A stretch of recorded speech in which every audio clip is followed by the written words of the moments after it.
예, 말씀 봅니다. 말씀 느헤미야서 2장 말씀을 봅니다. 느헤미야서 2장 말씀을 함께 보도록 하겠습니다.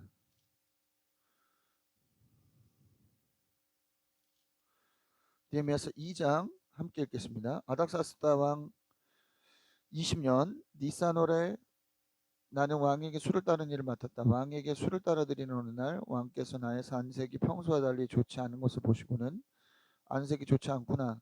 아픈 것 같지는 않은데 무슨 걱정되는 일이라도 있느냐 하고 물으셨다. 나는 너무나도 황공하여 임금님 만수무강하시기를 빕니다. 소신의 조상이 묻힌 성읍이 폐허가 되고 성문들이 모두 불에 탔다는 소식을 듣고서 울적한 마음을 가누지 못한 탓입니다 하고 아뢰었더니 내가 바라는 것이 무엇이냐 하고 왕께서 또 나에게 물으셨다. 나는 하늘의 하나님께 기도를 드리고 나서 왕에게 말씀드렸다. 임금님께서 좋으시면 임금님께서 소신을 좋게 여기시면 소신의 조상이 묻혀있는 유다의 그 성읍으로 저를 보내주셔서 그 성읍을 다시 세우게 하여 주시기를 바랍니다. 그때 왕후도 왕 옆에 앉아 있었다. 왕은 그렇게 다녀오려면 얼마나 걸리겠느냐, 언제쯤 돌아올 수 있겠느냐 하고 나에게 물으셨다. 왕이 기꺼이 허락하실 것 같은 생각이 들어서 나는 얼마가 걸릴지를 말씀드렸다. 나는 왕에게 덧붙여서 말씀드렸다. 임금님께서 좋으시다면 소신이 유다까지 무사히 갈 수 있도록 유프라테스 서쪽 지방의 총독들에게 보내는 친서를 몇 통 내려주시기를 바랍니다. 또 왕실 숲을 맡아보는 아삽에게도 나무를 공급하라고 친서를 내주셔서 제가 그 나무로 성전 옆에 있는 성체 문짝도 짜고 성벽도 짜고 소신이 살 집도 짓게 하여 주시기를 바랍니다. 나의 하나님이 선하신 손길로 나를 잘 보살펴 주셔서 왕이 나의 정을 들어주셨다. 왕은 나에게 장교들과 기병대를 딸려 보내어 나와 함께 가게 하였다. 그래서 나는 길을 떠나 유프라테스 서쪽 지방의 총독들에게로 가서 왕의 친서를 전하였다. 호론 사람 산발락과 종노릇을 하던 암몬 사람 도비아에게 이 소식이 들어갔다. 그들은 어떤 사람이 이스라엘 자손의 형편을 좋게 하려고 오고 있다는 것을 알고서 몹시 근심하였다고 한다. 나는 예루살렘에 이르러 거기에서 사흘 동안 쉬고 나서 밤에 수행원을 몇 명 데리고 순찰을 나섰다. 하나님이 나의 마음을 움직이셔서 예루살렘에서 일하도록 하신 것을 나는 그때까지 어느 누구에게도 말하지 아니하였다. 나에게 짐승이라고는 내가 탄 것밖에 없었다. 밤에 나는 골짜기 문을 나섰다. 용샘을 지나 거름문에 이르기까지 예루살렘 성벽을 살펴보니 성벽은 다 허물어지고 문들도 모두 불에 탄 채로 버려져 있었다. 샘문과 왕의 연못에 이르렀을 때에는 내가 탄 짐승이 더 나아갈 길이 없었다. 그래서 그날 밤에 나는 계곡을 따라 올라가면서 성벽을 둘러보고 다시 골짜기 문을 지나 되돌아왔다. 그때 내가 유다 사람들이나 제사장들이나 귀족들이나 관리들이나 그 밖에 직책을 가진 어느 누구에게도 이것을 말하지 아니하였으므로 관리들은 내가 어디를 다녀왔는지 무엇을 하였는지 아무도 알지 못하였다. 이렇게 돌아보고 난 다음에 나는 비로소 관리들에게 말하였다. 여러분이 아는 바와 같이 우리는 지금 어려움에 빠져 있습니다. 예루살렘은 폐허가 되고 성문들은 불탔습니다. 이제 예루살렘 성벽을 다시 쌓읍시다. 나에게 이런 수모를 받는 일이 다시는 없어야 할 것입니다. 나는 또한 나의 하나님이 선하신 손길로 나를 잘 보살펴 주신 일과 왕이 나에게 한 말을 그들에게 말하였다. 그랬더니 그들은 공사를 시작하겠다고 나에게 다짐하였고 힘을 내어 기꺼이 그 보람 있는 일을 시작하였다. 그러나 이 일이 호론 사람 산발랏과 종노릇하던 암몬 사람 도비야와 아람 사람 게셈에게 알려지니 그들은 우리에게로 와서 당신들은 지금 무슨 일을 하고 있는 거요? 왕에게 반역이라도 하겠다는 것이요 하면서 우리를 업신여기고 비웃었다. 내가 나서서 그들에게 대답하였다. 하늘의 하나님이 우리를 위하여 이 일을 꼭 이루어 주실 것이요 성벽을 다시 쌓는 일은 그분의 종인 우리가 해야 할 일이요 예루살렘에서는 당신들이 차지할 몫이 없어 주장할 권리도 기억할 만한 전통도 없소. 아멘. 예, 말씀을 듣겠습니다. 말씀을 듣겠습니다.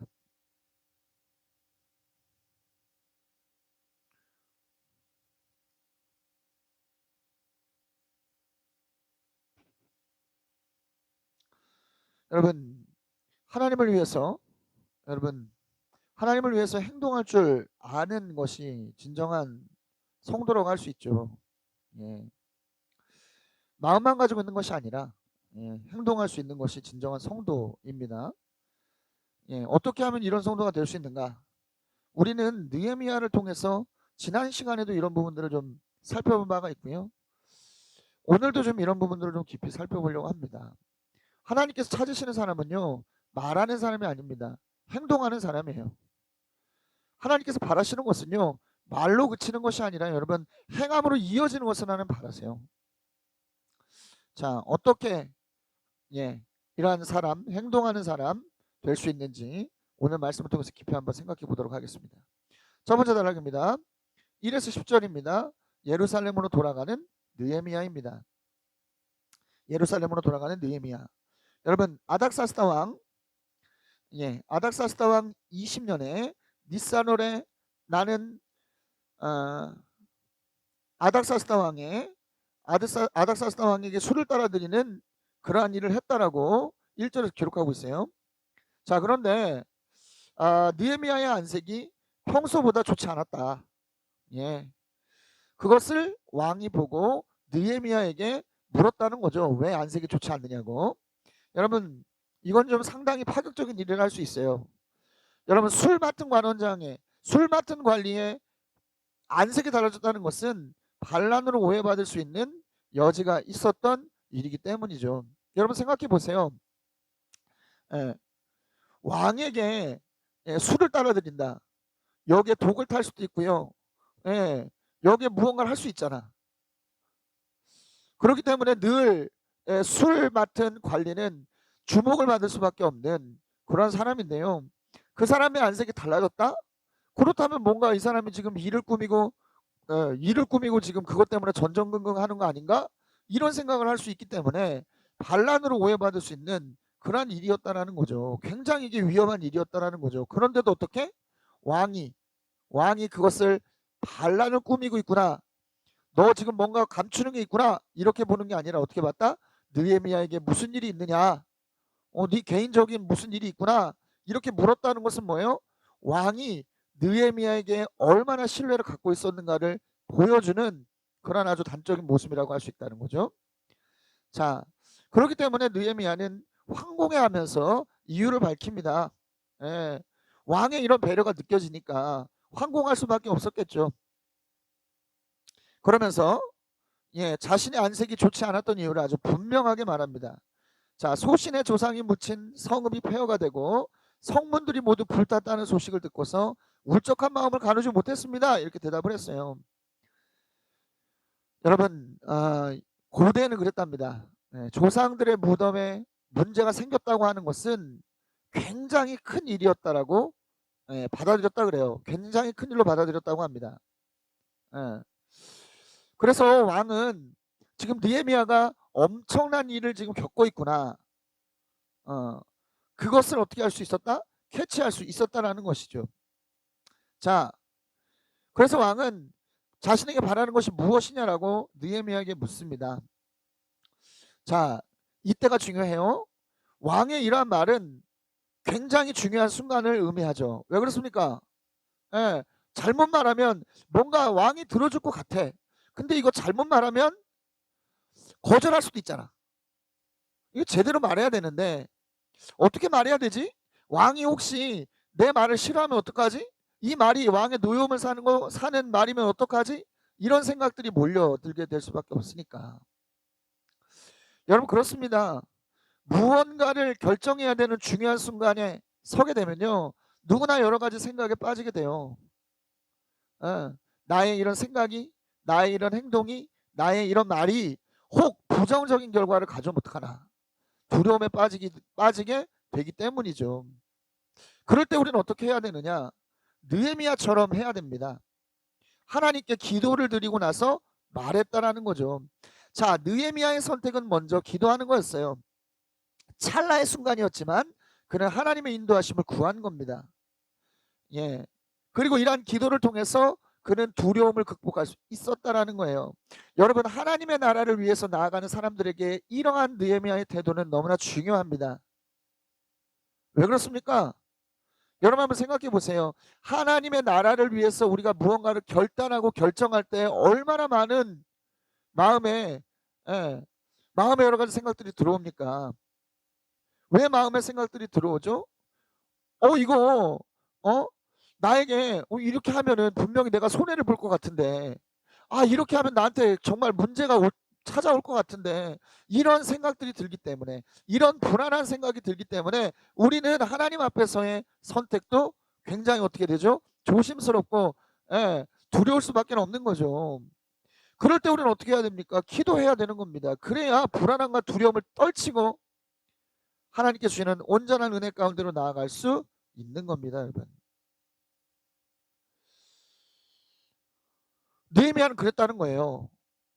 두려워하기보다는 기도하기를 선택합니다. 이러한 느헤미야의 선택이 여러분들의 선택이 될 수 있기를 바라겠어요. 자, 느헤미야가 아주 구체적으로 이야기를 하죠. 임금께서 좋으시다면, 소신을 좋게 여기시면 유다의 성읍으로 저를 보내주셔서 그 성읍을 다시 세우게 하여 주시기를 바랍니다. 자, 매우 구체적이고 직접적으로 요구를 하죠. 돌려서 이야기하지 않았어요. 그가 하나님 앞에서 결단한 것을요, 왕에게 아주 직접적으로 말해요. 느헤미야는 기도를 통해서 하나님께로부터 그러한 용기를 부여받은 겁니다. 자, 하나님께서 주시는 용기를 가진 자가 이렇게 담대하게 말할 수 있어요. 하나님께서 주시는 용기가 없으면 이렇게 담대하게 말할 수 없는 겁니다. 다른 핑계를 대죠. 다른 핑계를 대고 다른 이유를 대요. 그러나 하나님께서 바라시는 것은 그런 게 아닙니다. 다른 이유를 대고 다른 핑계를 대는 것을 하나님 원하시는 게 아니에요. 분명하게 말하기 원하십니다.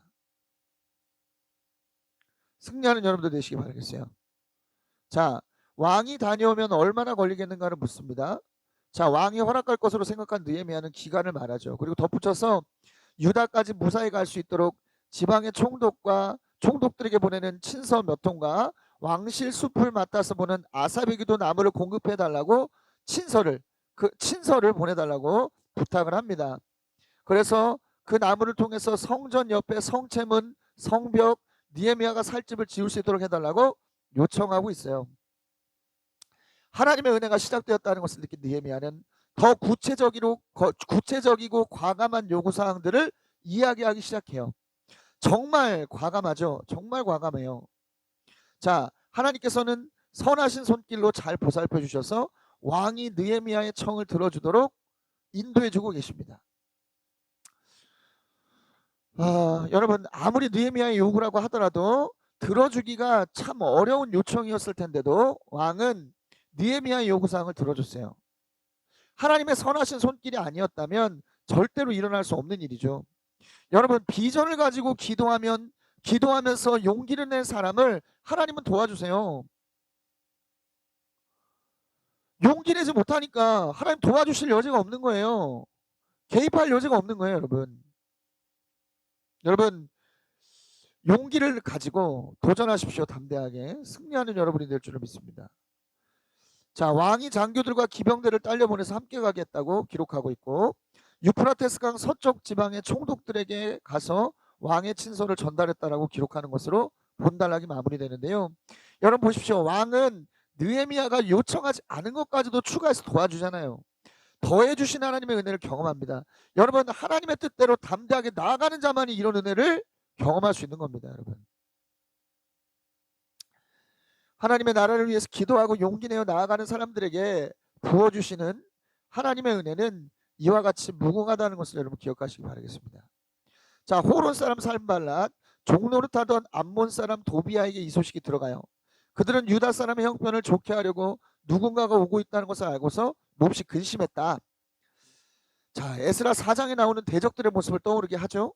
자, 어떠한 사람에게는 하나님께서 하시는 일들이 못마땅하고 불편한 일로 받아들여지는 경우가 있어요. 중요한 포인트입니다. 하나님의 비전을 받았고 하나님의 비전대로 나아간다고 해서 모두에게 환영받을 수는 없다는 거예요. 반드시 어떤 사람들이 있습니까? 못마땅해하고 불편해하는 사람들이 있게 마련이다. 갈등의 소지가 있게 마련이다.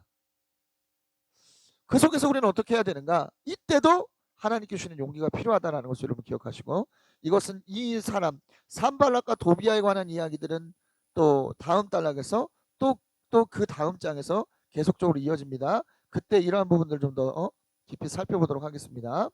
자, 다음 단락 11에서 18절 준비하는 느헤미야입니다. 준비하는 느헤미야. 자, 느헤미야가 예루살렘으로 돌아와서 거기서 사흘을 쉬고 나서 밤에 수행원 몇 명을 데리고 순찰을 나섭니다. 예.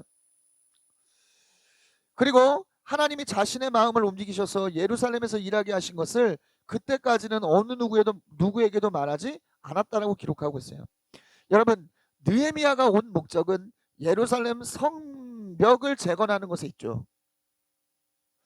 근데 그것은 어떤 왕의 명령을 받아서 온 것이 아니라 하나님의 명령을 받아서 온 거잖아요. 하나님께로부터 마음을 받아서 온 거잖아. 그런데 그 이야기를 우선은 비밀로 했다. 왜 비밀로 했느냐? 하나님께서 주시는 구체적인 계획, 비전이라고 하는 청사진이 그려지기 전까지는 침묵했다라는 거예요. 왜 그렇습니까? 리더들은 청사진을 그려주는 사람이에요.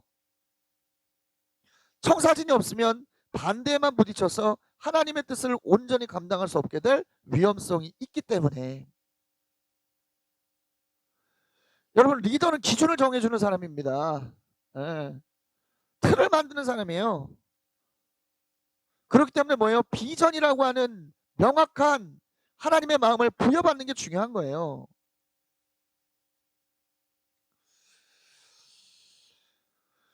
그리고 비전이라고 하는 청사진을 받았으면 그대로 만들어 가야지.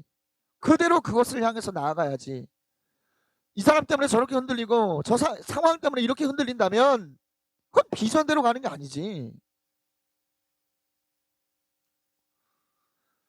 승리하는 여러분들 되시기 바라겠어요. 정말. 자, 느헤미야는 골짜기 문을 출발해 가지고 용샘, 예루살렘 용샘, 거름문, 이것을 지나다니면서 예루살렘 성벽을 좀 살펴봤어요. 모두가 다 허물어지고 문들도 모두 불에 탄 채로 버려져 있었다는 것을 확인했고, 자, 샘문과 왕의 연못에 이르렀을 때에는 느헤미야가 탄 짐승이 나아갈 길이 없었을 정도로 뭔가 상황이 좋지 않다라는 것을 봤고, 그래서 그날 밤에 계곡을 따라 올라가면서 성벽을 둘러보고 다시 골짜기 문을 지나 되돌아왔다, 이렇게 기록하고 있어요. 그러니까 느헤미야는 이 예루살렘 성벽을 아주 철저하게 살펴보면서 비전이라고 하는 청사진을 준비했다라는 거죠. 자, 그런데 이 모든 과정을 유다 사람들이나 제사장들이나 귀족들이나 관리들이나 아무에게도 말하지 않았기 때문에 사람들은 느헤미야가 어디를 다녀왔는지 아무도 알지 못했다는 거죠. 자, 이렇게 돌아보고 난 뒤에 비로소 관리들에게 말합니다. 자, 여러분이 아는 바와 같이 우리는 지금 어려움에 빠져 있습니다. 예루살렘은 폐허가 되고 성문들은 불탔습니다. 이제 예루살렘 성벽을 다시 쌓읍시다. 남에게 이런 수모를 받는 일이 다시는 없어야 할 것입니다. 자, 청사진이 완성되니까 그제서야 어떻게 합니까? 사람들에게 비전에 대해서 아주 명확하게 이야기를 하죠. 그리고 나서는 하나님의 선하신 손길로 보살펴 주신 것, 그리고 왕이 그에게 한 말들, 이런 것들을 그들에게 말하는 거예요. 비전을 먼저 제시하고 그리고 나서 자신이 경험한 것들을 간증하고 있는 거죠. 자, 이러한 확실한 비전과 하나님께서 역사하셨던 것들에 대한 간증이 더해지니까 사람들이 반응하기 시작합니다. 공사를 시작하겠다고 다짐하고 힘을 기꺼이 내는 그런 모습을 볼 수 있어요. 여러분, 청사진을 제시하고 과감하게 도전하니까 사람들은 어떻게 합니까? 반응해요. 여러분, 반응합니다. 자, 협력을 이끌어내는 것은 비전 없이는 불가능하다. 먼저 할 일은 기도하면서 비전을 준비하는 것이다라는 것을 기억해야만 하는 거죠. 그렇기 때문에 여러분, 먼저 할 일을 철저하게 하시는 여러분들 되시기 바라겠어요. 기도하면서 비전의 청사진을 그리는 그 일들을 먼저 하신 여러분들 되시기 바라겠습니다. 마지막 단락입니다. 19에서 20절 산발락과 도비아입니다. 성전 재건의 의지가 산발락과 도비아에게 알려졌어요. 자, 그들이 느헤미야와 유다 백성들에게 가서 왕에게 반역이라도 하고 있는 거요 하면서 업신여기고 비웃고 있는 걸 볼 수 있죠.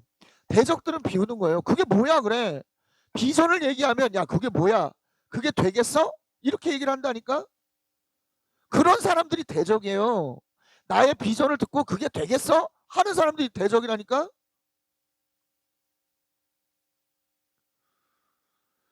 자, 여러분, 느헤미야가 하늘의 하나님이 우리를 위해서 이 일을 꼭 이루어 주실 것이요, 성벽을 다시 쌓는 일은 그분의 종인 우리가 해야 될 일이요, 예루살렘에서 당신들이 차지할 몫은 없어, 주장할 권리도 기억할 만한 전통도 없어라고 대답했다는 거예요.